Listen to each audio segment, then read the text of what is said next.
Hello, this is Kathleen Kingsbury, a wealth psychology expert and author, and I'm here today with Breaking Money Silence, a segment aimed at empowering you to talk more openly and honestly about personal finance with your loved ones. This week, I want to discuss estate planning for your pets and why it's important to have money conversations about who will take care of your furry friend if you become ill or die. I know, talking about death and dying isn't a lot of fun, but it's important. Similar to making arrangements for your health and wealth as you age, it's helpful to consider who will care for your pets and pay for their care if you're unable to do so. Consider my cat, Avery Grace. Yes, she has a middle name. She is a member of the family. Vets call this humanization of animals, and I am guilty as charged. We rescued Avery from a shelter, and it would break my heart to know that if I became ill or died, that she would be returned to that small cage and potentially be euthanized to make space for younger, fluffier kittens. But like so many other pet parents, I've neglected to include any provisions for Avery's care in my will. It isn't that I consciously avoided this money talk. It's more like I didn't even know I needed to have it.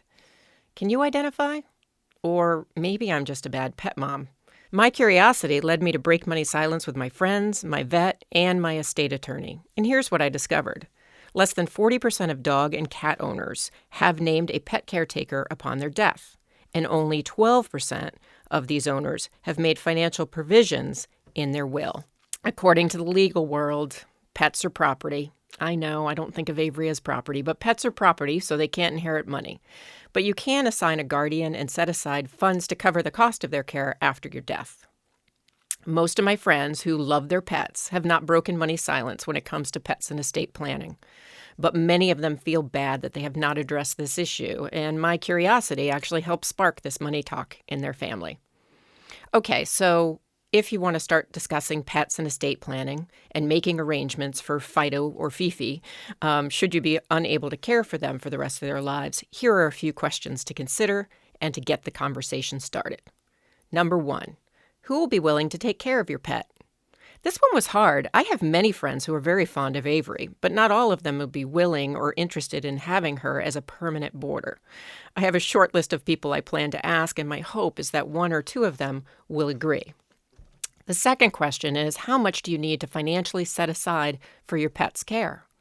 This is where you have to do some math. Now, when I looked at food, litter, vet bills, annually, Avery cost me about $750. But this doesn't include unplanned medical care or medicine as she ages. So I doubled that annual number and multiplied it times 15 years in the hopes that Avery would live to 21 and came up with $22,500. Wow! Miss Avery is one expensive lady. The last question is, how do you communicate these wishes for your pet's care? Now, I'm a writer, so I'll write them down, and I'll also verbally communicate them to my estate attorney, the executor of my will, and Avery's vet. In addition, of course, I'm going to discuss my plans with her potential caregivers to give them peace of mind should they need to step in and become her pet parent. I hope Avery and I have many years of snuggling and playing together.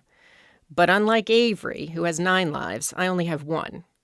It brings a smile to my face to know, with or without me, she will be just fine. For more money talk tips, check out BreakingMoneySilence.com. I'm Kathleen Kingsbury, reminding you, if you have a financial question, don't keep it a secret, break money silence.